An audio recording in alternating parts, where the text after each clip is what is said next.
Dinosaurs. Earth shakers and plunderers. Killing machines. The original experts in martial arts. For 160 million years, they were masters of the planet. And then, in a flash of geologic time, they died out. Vanished. Forgotten. A buried menagerie of skeleton beasts, lying in wait just below the skin of the earth. This is the story of how dinosaurs came back to life, and of the men and women who have devoted themselves to reviving them. Amateur bone hunters, professional paleontologists, artists.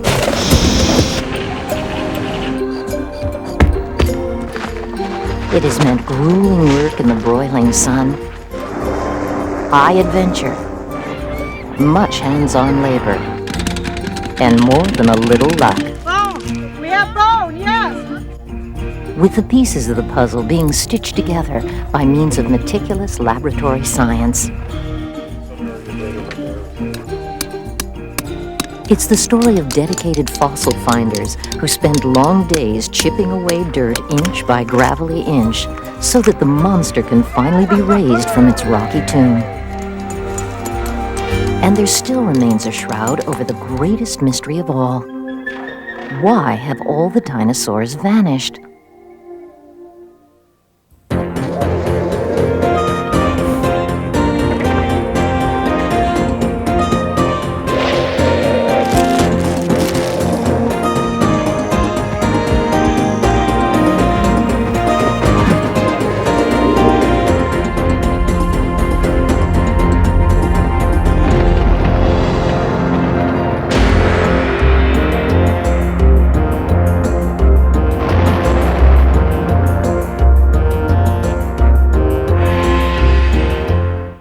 The Dinosaurs is made possible by the Corporation for Public Broadcasting and the financial support of viewers like you.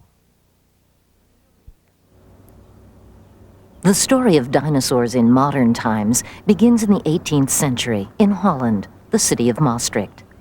Once 70 million years ago, this was the bottom of a sea, a warm sea, and here limestone was formed.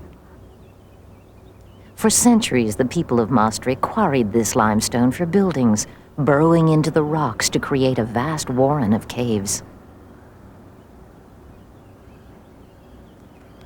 It was the year 1770. Quarrymen, working 500 yards from the entrance of one of the caves, unearthed something that made the rest of the crew lay down their tools and gather around in amazement. Hey, you. Over the years, they'd often dug up chips of bone, fragments of skeletons, but never anything so mysterious.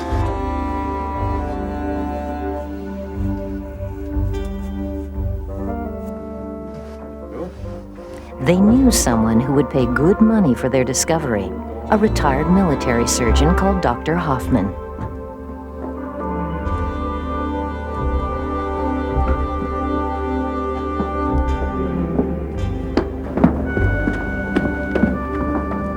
Dr. Hoffman was one of the first in a long line of professional and amateur scientists and bone hunters who have been fascinated by these secrets that the Earth yields up so grudgingly. Hoffman hurried over to the quarry and was shown something he had never seen before. It appeared to be an enormous jawbone.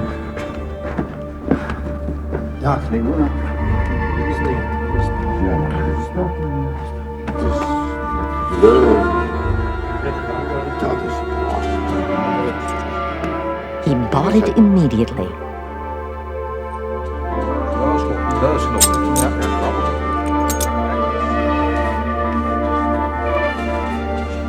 "25 years later, the jaw of the monster attracted the attention of the French Revolutionary Army, who occupied Maastricht in 1795. They claimed the jawbone for France, where to this day it reposes in the National Museum of Natural History in Paris. Soon after the French Revolution, the National Museum was the scene of another revolution. This one led by a celebrated professional scientist, Georges Cuvier. Cuvier was professor of comparative anatomy, which was a booming branch of science at that time.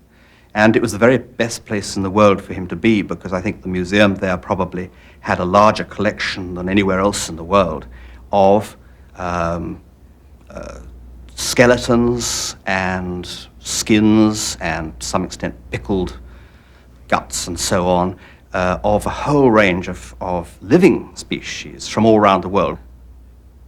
Like the other professors, he lived on the job.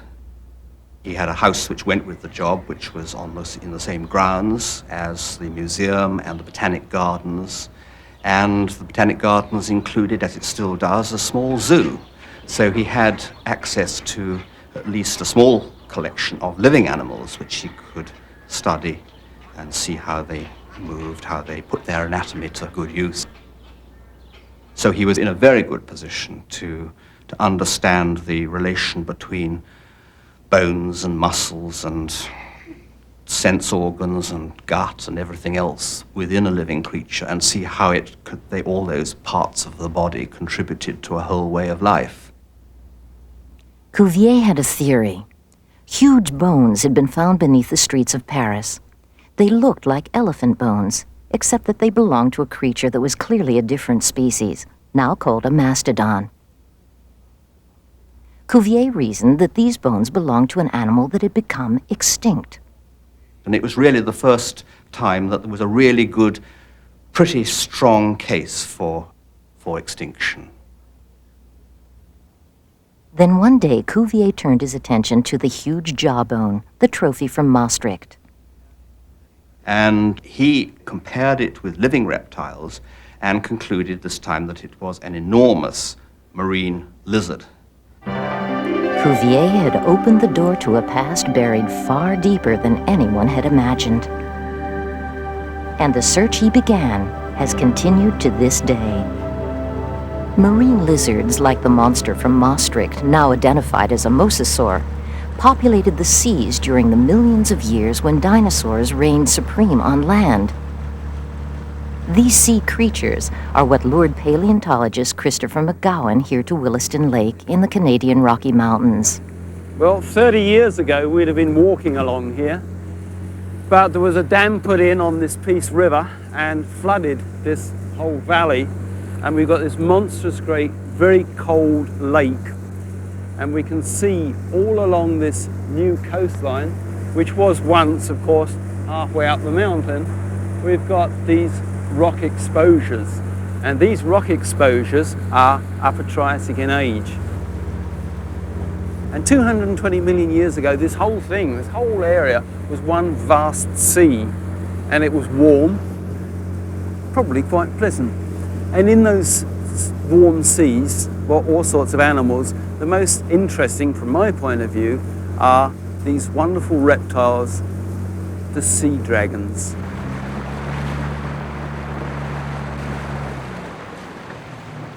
The sea dragons McGowan has come in search of are ichthyosaurs. Ichthyosaurs were once as abundant in the sea as dinosaurs were on land. But this one gives us a nice picture of what a complete ichthyosaur looks like. You can see, starting up at the sharp end here, they've got this long, pointed snout, lots of teeth, all the better for grabbing at fishes. Very, very large eye socket here, very large eye. And they don't have legs as such, they have fins here. Well, the whole thing looks very fishy, doesn't it, really? And this is why they got the name of ichthyosaur, meaning fish lizard. After Maastricht, more finds were reported from all over Europe as quarrymen and miners dug through rocks laid down over 200 million years ago, in the period of geologic time known as the Triassic, and the two periods that followed, the Jurassic and the Cretaceous. Here were the inhabitants of ancient oceans, mosasaurs, like the creature from Maastricht, plesiosaurs and ichthyosaurs, and above them, flying reptiles called pterosaurs, who had developed thin membranes across the bones of their fingers that made them capable of taking to the air.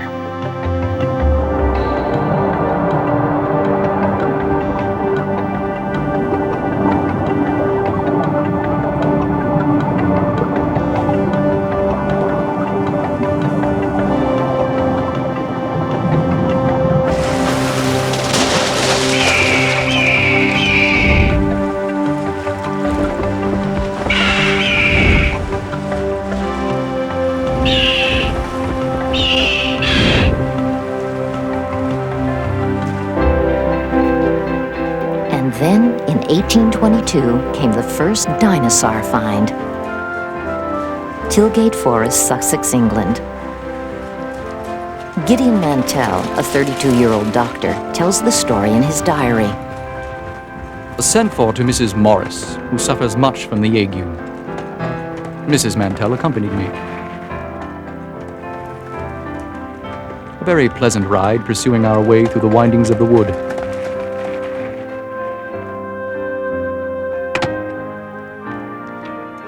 While I was attending to Mrs. Morris, my good wife descended from the chaise to take the air.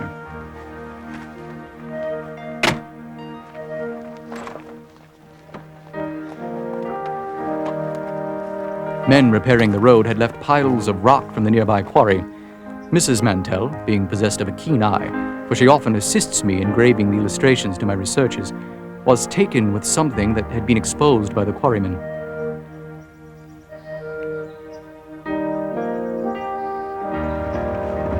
Having applied a plaster to Mrs. Morris, I returned to the chaise and went in search of Mrs. Mantell. I found her much excited and desirous to show what she had found.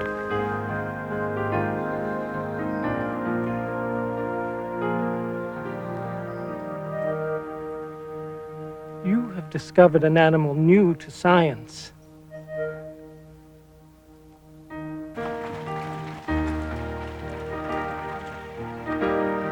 A pretty tale, but some fiction is mixed in with the facts. Mantell was not the only dinosaur hunter to fall in love with the romance of a time before time. But the tooth itself is no fiction. It sits in the British Museum of Natural History.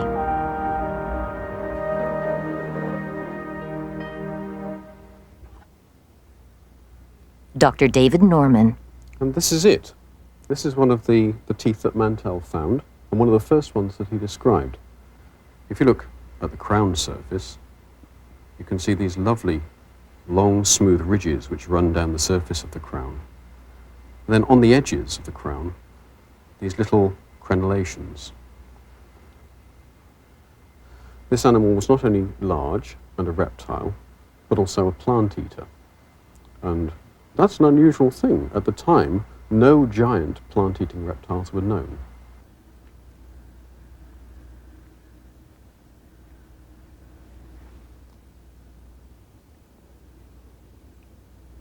Mantell was really encouraged by the discovery of these new teeth, and it really started him looking in earnest at the quarries in the area. He discovered a whole variety of bones. He discovered bones like this, which is from the backbone of a very large creature. He also discovered a whole variety of broken limb bones, again of something very large. Other odd bones like this, which are toe bones. And then, most puzzlingly of all, he found these long pointed bones, for all the world rather like the horn on a rhinoceros. His problem now was to really make sense of all these. What sort of an animal did all these bones belong to? Mantell, consumed by his search, spent hours at the Royal College of Surgeons in London studying specimens. And then one day someone showed him a stuffed iguana lizard, one of the first to be imported from the West Indies. The teeth, when Mantell looked at them, were very similar to his mystery animal. They were leaf-shaped and they had very roughened edges, just like the roughened edges that you can see in this specimen here. The conclusion Mantell drew, therefore, was that he had discovered a gigantic herbivorous lizard. Mantell was still a long way from reconstructing his animal. But then a jumble of bones was unearthed from a quarry in Maidstone, Kent. Mantell made this sketch of the remains. A Maidstone specimen. It was discovered in 1834, and it was blasted out of a quarry. You can still see here the blast hole where the thing was actually blown to pieces. It was glued back together, more or less. So what did he do? Well, he looked at this jumble of bones. He could see, for example, over here, there's a row of vertebrae from the backbone. If you look at the center of the slab, you can see that there are these long brown bones here. These are evidently leg bones of one sort or another. And yet, up here, there's a scattering of toe bones. So you've clearly got a real jigsaw puzzle. And he was presented with this problem. How did this puzzle actually fit together?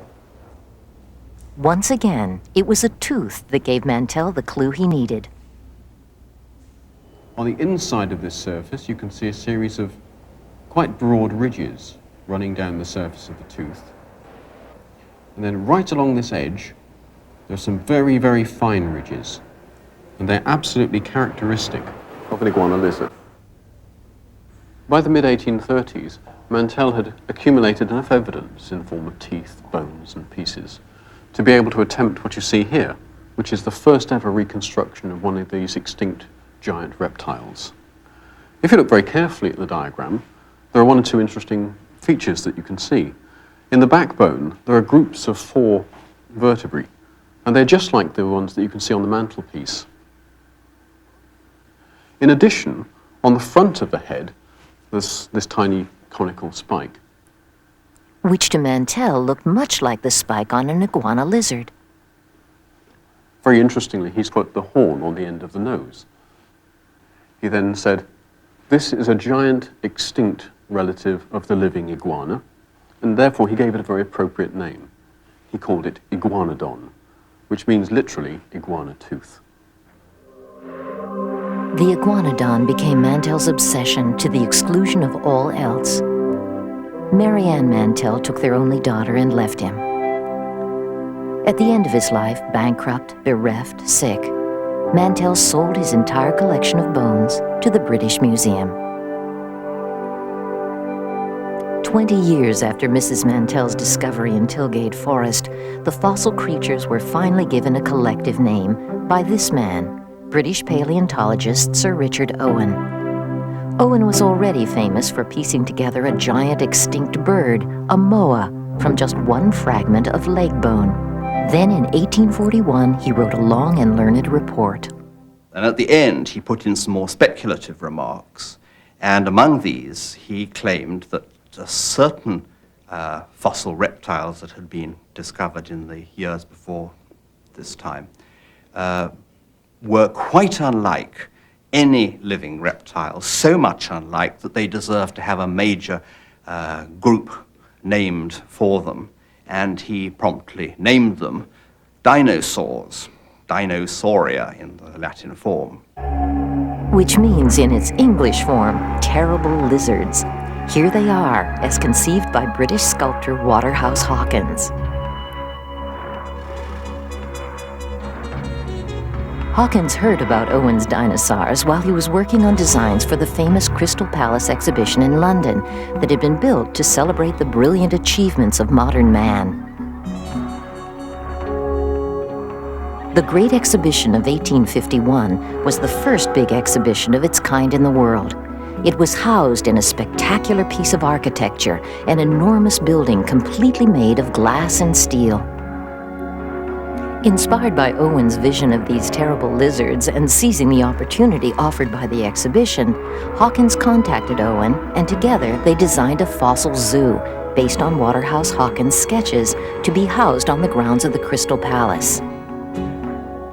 In 1853, the zoo was complete enough for Owen to host a dinner party inside a half-finished iguanodon.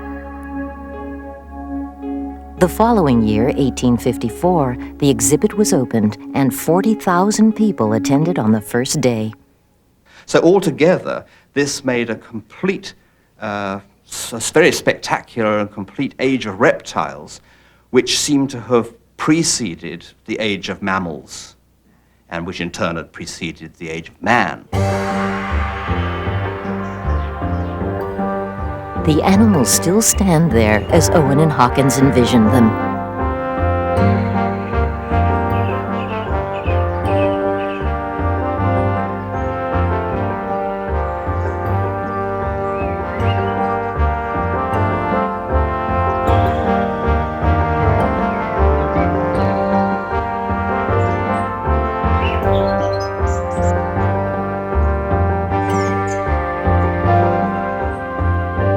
But did dinosaurs really look like this?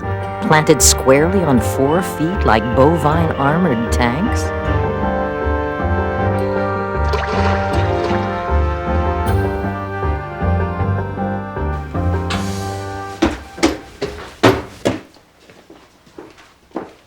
The first answers came from the other side of the Atlantic.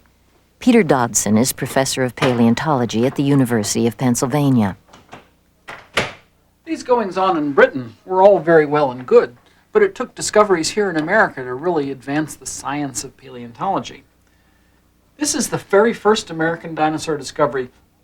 This tooth was tantalizing rather than informative. The most exciting dinosaur discovery was the discovery of this skeleton in New Jersey, in Haddonfield, New Jersey. These bones were sent to Professor Leidy at the Academy of Natural Sciences in Philadelphia. Leidy was a brilliant paleontologist and anatomist. He named the skeleton Hadrosaurus. This was the first duck-billed dinosaur. In studying this skeleton, he realized that the thigh bone was very big and heavy, just what you would expect from an animal that weighed as much as an elephant. But the bones of the forelimb, the front leg, were very light, rather short, slender. This was not an animal which could have walked on all fours. It could not have supported its weight on its front legs. And thus was born the concept of the upright, two-legged dinosaur. Quite unlike Sir Richard Owen's galumphing quadrupeds. In 1868, Hadrosaurus was mounted in Philadelphia. It was the first time a dinosaur skeleton had been mounted anywhere in the world. Joseph Leidy, using only a few scattered pieces of bone, had constructed something that did not appear in the menagerie of 4-footed behemoths at the Crystal Palace. A dinosaur that went around on 2 legs.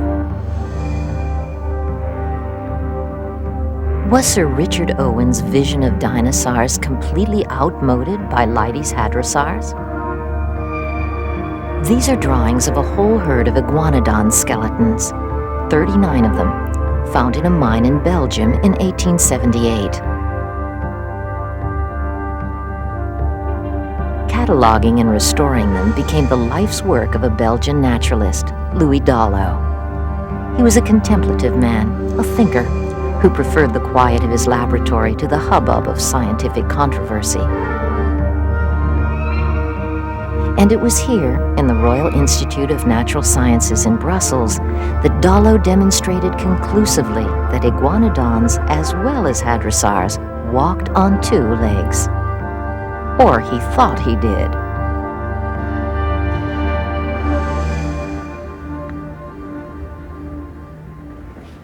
He showed very clearly here that they've got these very long, powerful back legs, ideal for supporting a very heavy animal. Added to that, you've got a very long, powerful tail, and quite short front legs compared with the back legs. Now, these are the proportions of something like a kangaroo. So not surprisingly, Louis Dallo had them reconstructed on this metal frame in a very kangaroo-like posture.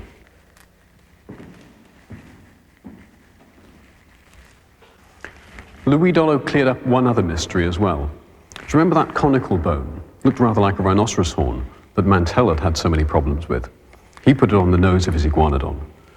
Louis Dallo proved that it wasn't at all on the nose of this creature. It was a defensive weapon, all right, but it was on the hand.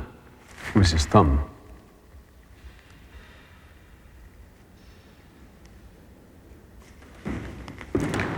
These reconstructions of Louis Dallo have stood here for the best part of 100 years and largely unchallenged. And it's not surprising, he was working on complete fossil skeletons. However, not even Dallo was immune to the odd mistake. If you know where to look, you can find a few yourself. Let me show you one.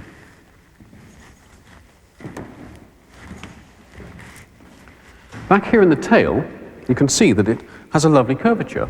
The back end of the tail rests on the ground, and it curves smoothly up to the hips for this animal, just like that of a kangaroo.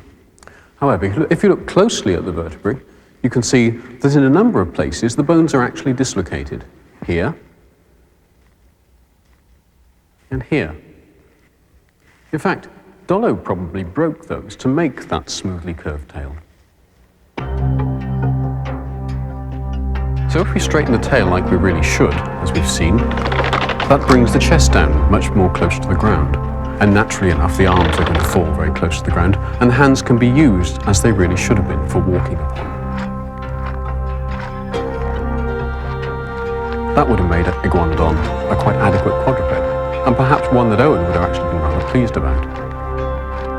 So has David Norman finally reconstructed Iguanodon right? Well, we've got it right for the moment.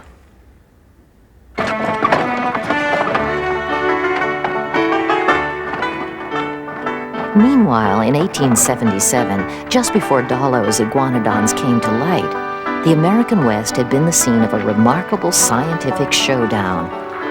High noon over dinosaur bones. Paleontologist Robert Bacher. This is Como Bluff, Wyoming. To me, the most beautiful place in the world, because it was here at Como in 1877 the first complete dinosaur skeletons were found, and suddenly dinosaurs became famous worldwide. So illustrious were the finds here among bone diggers that the greatest minds in paleontology were willing to wage war right here.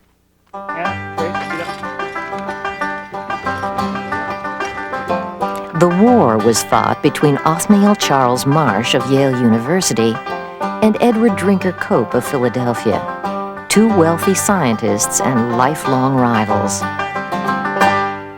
We're just across the river from Philadelphia. This was Cope's territory. He had it staked out.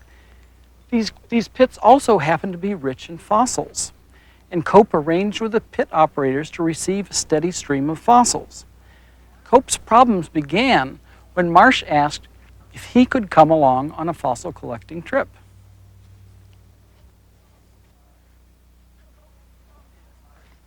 So Cope accommodated Marsh and brought him down right into the pit. And they collected fossils, found lots and lots of things, even a few dinosaurs. They had a wonderful time. They parted good friends. They even named species after each other. But Cope didn't realize that Marsh was taking notes, and Marsh actually paid off the quarry operators.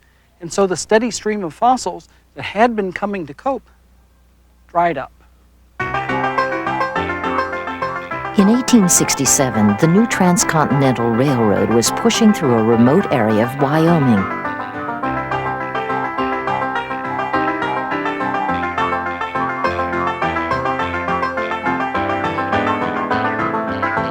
Two railroad men, William Carlin and William Reed, had learned about the new interest in dinosaur fossils back east and wrote to Professor Marsh in New Haven, telling him about some bones they had found while hunting antelope. What they discovered were huge heaps of leg bones and ribs. It was the most colossal pile of dinosaur remains ever found. Carlin and Reed had just kicked off a gigantic Jurassic gold rush. Marsh, using his own private fortune, financed the two railroad men to prospect for bones and send them back to him at Yale University. Back to the east went trainload after trainload of Marsh's dinosaurs, 30 cars or more, hundreds of tons. The tons of bones coming into New Haven excited the envy of Professor Cope in Philadelphia. He sent his own men out to try to sniff around, to try to steal bones from under Marsh's nose. These men were dinosaur rustlers. For 15 glorious years, the digging went on here, from 1877 to 1892. Nothing like it has come since. And the dinosaurs that came from here not only filled museums, they filled magazine articles, encyclopedias, textbooks. They filled people's minds with the whole wonderful pantheon of Jurassic dinosaurs. Brontosaurus, Stegosaurus, Allosaurus, Morosaurus, Creosaurus, the whole glorious crew. In the final tally, Cope identified 56 new species. But Marsh came out ahead. His total of new species was 80. Out of this fierce competition came enough fossils to form the nucleus of 3 or 4 of the world's greatest collections of dinosaur remains, including those at the Yale Peabody Museum, the American Museum of Natural History in New York, and the Smithsonian Institute in Washington. Cope died in 1897, 2 years before his rival Marsh. But Cope issued one last challenge. In his will, Cope specified that his skull be preserved and his brain be measured, because in those days, many scientists believed that brain size was the true measure of intelligence, and Cope was confident that science would show that he was more intelligent than his hated rival. But Marsh never rose to the challenge, so we will never know the truth. However, Cope's wishes were respected, and we have his skull right here in Philadelphia. In the days of Cope and Marsh, dinosaurs were assumed to be reptiles, huge lizards. But this picture began to change, in part because of the finds made here in Utah. 150 million years ago, this land was flat. But 60 million years ago, gigantic forces crumbled the land, tilting it on its side, and the secrets buried in the silt of that river were exposed.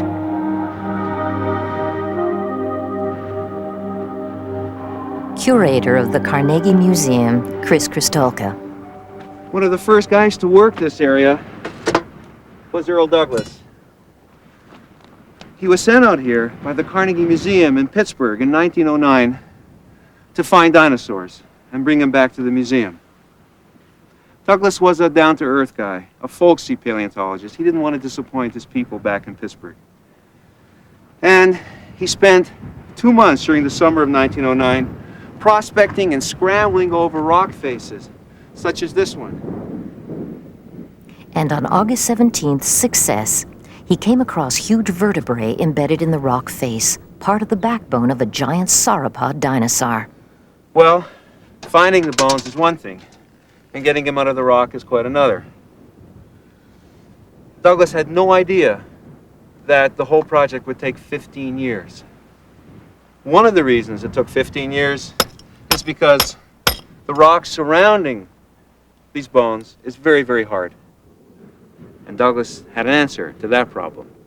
Giant powder, which in our lingo is dynamite.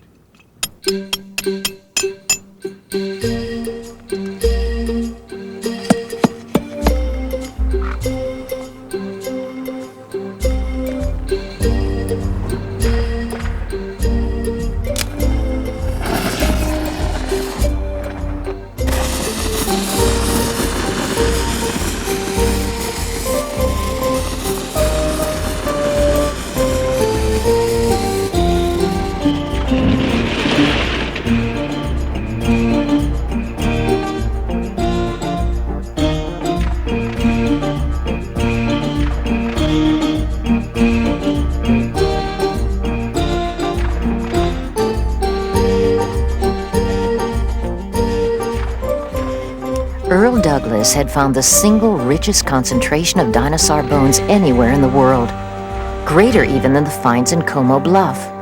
Over the next 15 years, he shipped 350 tons of them back to Carnegie Museum.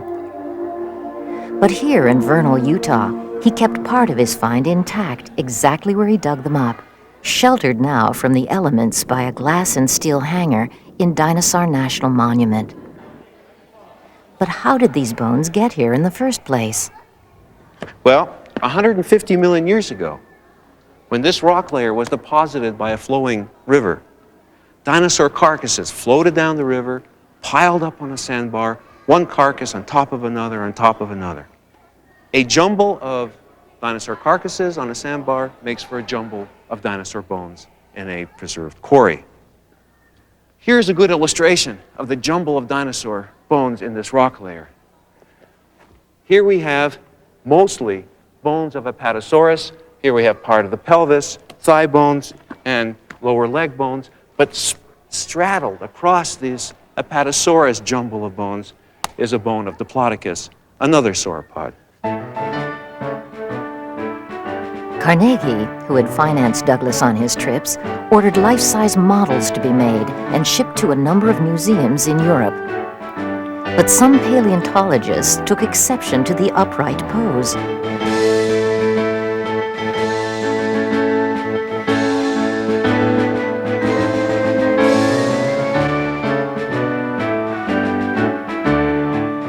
They thought its legs should be splayed out like a crocodile.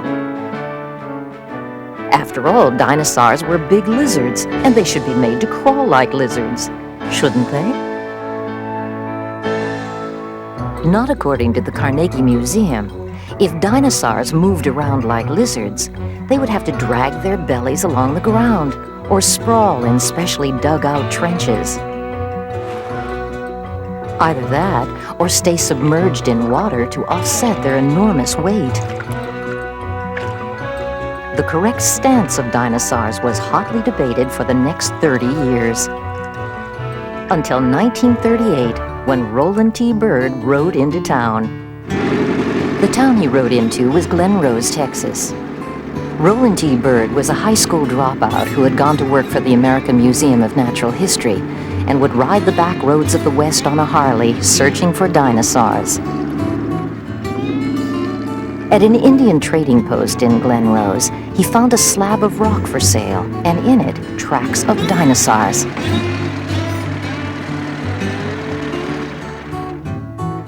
Paleontologist Jim Farlow. This is it. This is the Paluxy River near the town of Glen Rose, Texas, and this is the place that made R.T. Byrd famous. It was here in the bed of this river that R.T. Byrd found the first sauropod footprints. People had known of the skeletal remains of sauropods for many years, but up till now no one had ever found any sauropod footprints you could be certain about. This is the place where they got them. So R.T. really hit scientific pay dirt here. I told the men we'd have to build a coffer dam to shut out the water. They rolled up their pant legs and started bailing. By the time the boys finished the bailing, they'd laid bare several thousand feet of track. It was the largest dinosaur track quarry ever opened.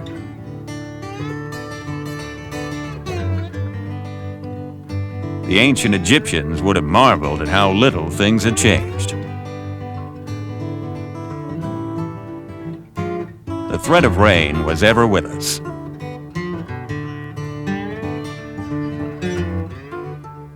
Once lightning hit my Buick, made a hole in the top.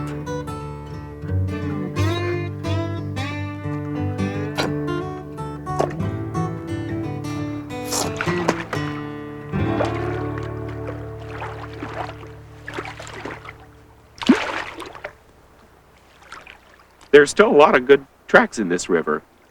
When the water level is low, you can see them quite clearly, but the water's fairly high today, so obviously there's not much to see here except water.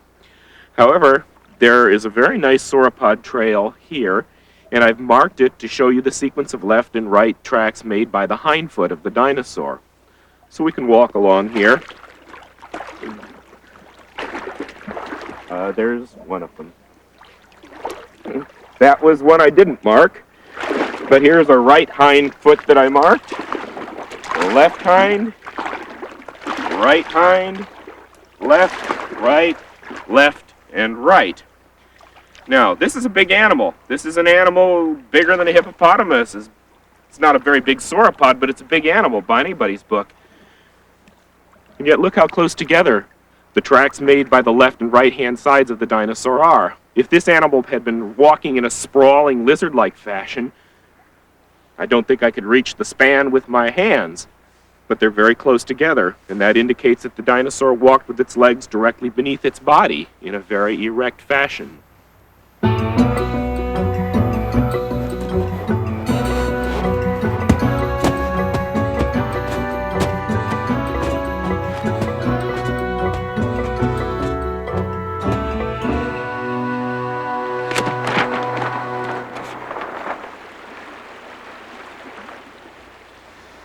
This is a chart that R.T. Byrd made of his excavation of dinosaur footprints in 1940, and it tells a really interesting story.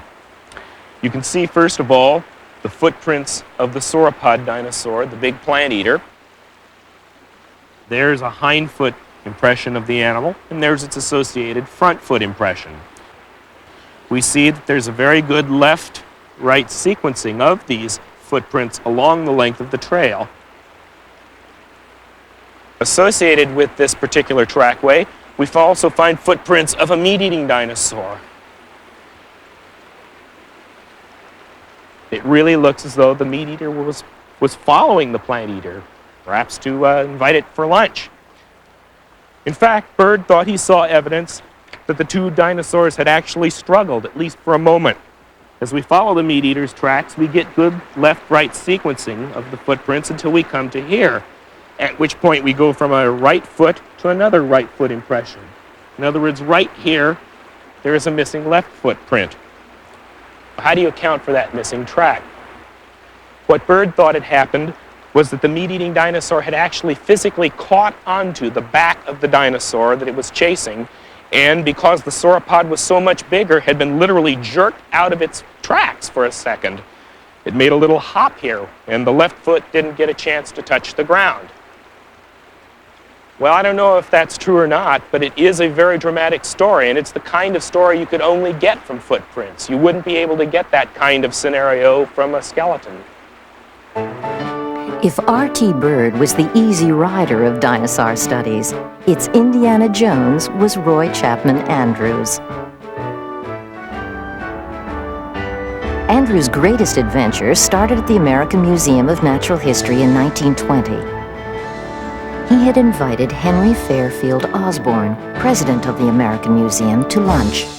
Allegedly, after this pleasant lunch, Osborn puffed on his cigar and said, well, what do you have in mind? What's all this for? And Roy laid out a very, very elaborate plan, exciting plan for exploration of Central Asia. Andrews set up a base camp in Beijing, and from there, the expedition set out for Inner Mongolia.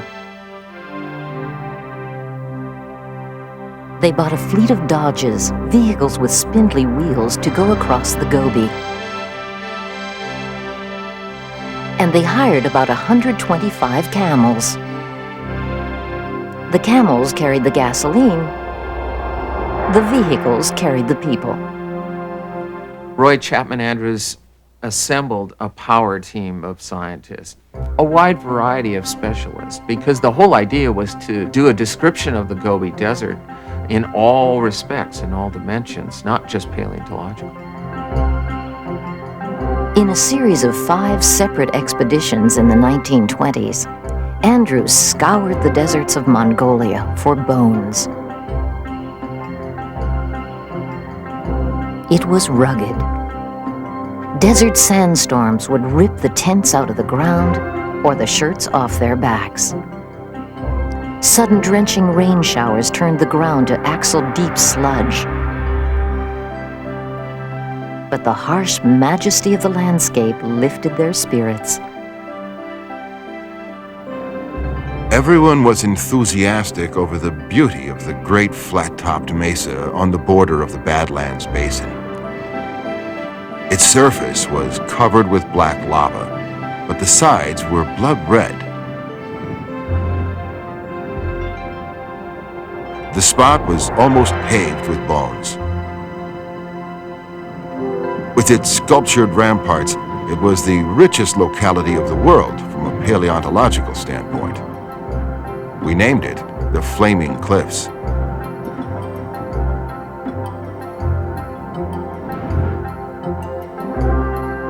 Andrews was ingenious. When he ran out of burlap, he used camel hair packing to wrap the fossils. The technique has not changed much since then, only the materials have gotten a little better.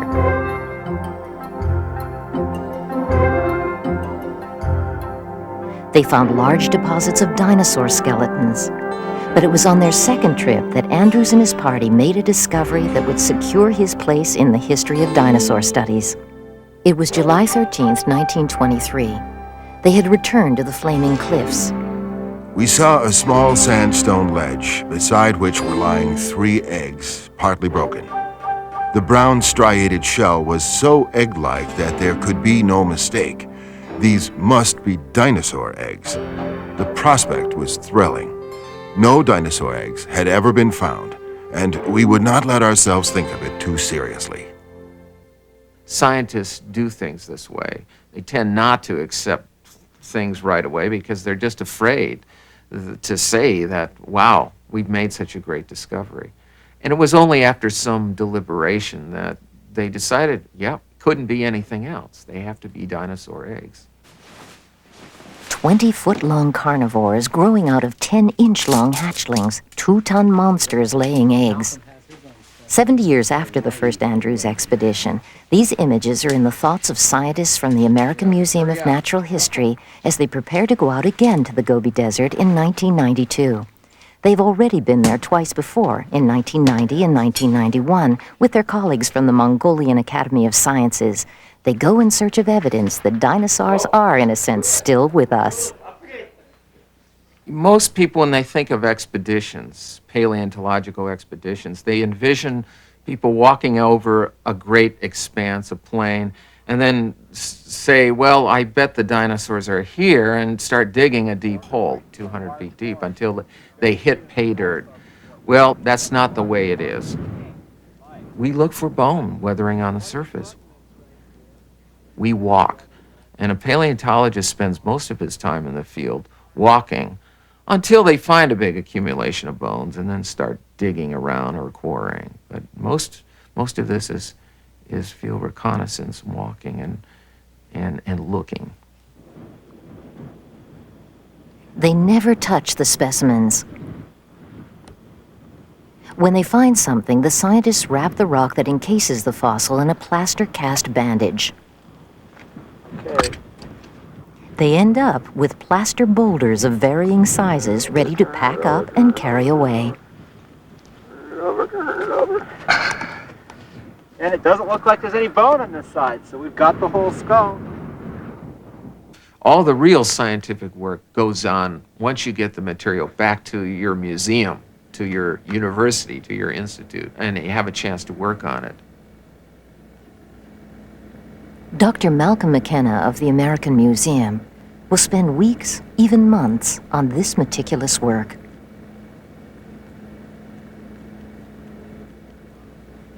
You spend a lot of time very delicately chipping away unwanted bits of what we call matrix on the outside of the bone. And you can simply chip away a little bit here. I'm removing actually just a tiny little bit at a time, and then it's cleaned away with some air, and we look at it, and then we go at it some more. What is being revealed by all this grows logically out of the fact that not all dinosaurs were giants. We think of dinosaurs generally as these massive animals, but there are some very small and delicate creatures with long necks, and some of them almost elongate jaws that remind you a bit of bird beaks, and very smooth skulls, and very long limbs with big claws. And these groups of theropod dinosaurs seem to be giving us clues to the beginnings of birds, because they look a little bit like birds. Dinosaurs into birds? It's not an entirely new concept. In the 19th century, Sir Richard Owen and Thomas Huxley, the great British Darwinist, had the same idea. But for years, while scientists conceded that dinosaurs and birds may have had a common ancestor, most refused to believe that birds were descended directly from dinosaurs. And then in 1970, that all changed. Some scientists questioned whether pterosaurs, the small, broad-winged reptiles that had taken to the air, could do more than glide. Could they actually fly, like birds? Pterosaurs had long been an interest of Yale University's John Ostrom. One day, Ostrom went to look at a specimen of a pterosaur at the Tyler Museum in Haarlem, Holland. And when I saw that specimen, within the first a couple of seconds, I knew that it was misidentified. Basically, nobody had seen that specimen right. And I can't tell you. The adrenaline started flowing, the pulse rate went up. I was holding an unknown specimen of Archaeopteryx. Archaeopteryx, a small-boned theropod, had been famous since a specimen was unearthed in Germany in 1860. Since then, only a handful, all incomplete, had ever been found. These are replicas of most of the specimens of Archaeopteryx.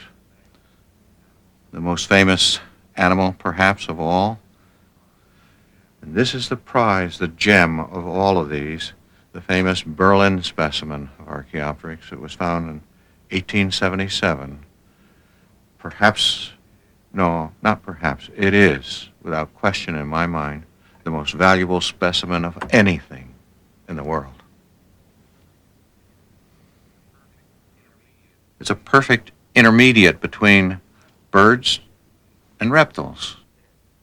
Look at the head, look at the skull, and in the mouth, teeth. Birds don't have teeth today. It has a long reptilian-like tail. The feet, on the other hand, are very similar to what we find in most modern birds. Not all, but most. And then, most important of all, on the arms are feathers. Clear but faint impressions of feathers that were attached to the forearms. Details almost precisely like the details of modern feathers. And that raised an immediate question in my mind. If they are so much alike, perhaps birds came directly from some dinosaurian group?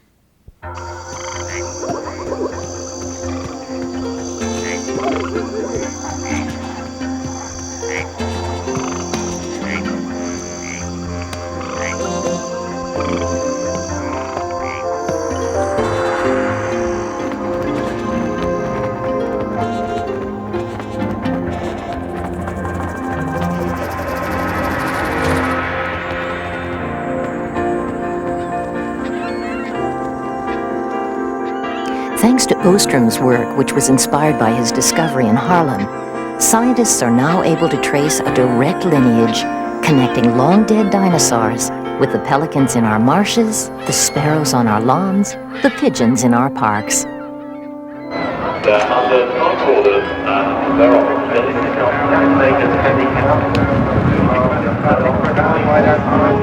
More questions followed. It isn't possible that these come down a bit further, is it? If birds were descended from dinosaurs, were they related in other ways? Were dinosaurs social like birds? Were they warm-blooded? Did they migrate?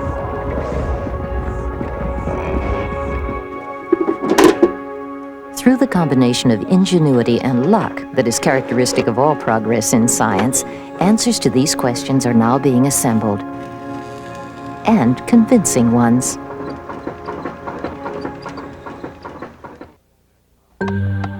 Next time on The Dinosaurs. She said, I hope this is a megafind. And it's turned out to be just that, a megafind. If we'd got live dinosaurs, we could time them like I've just timed this race. Warm-bloodedness is a wonderful adaptation, but it carries a tremendous price. The price of eating all the time at fabulous rates.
The Dinosaurs was made possible by the Corporation for Public Broadcasting and the financial support of viewers like you.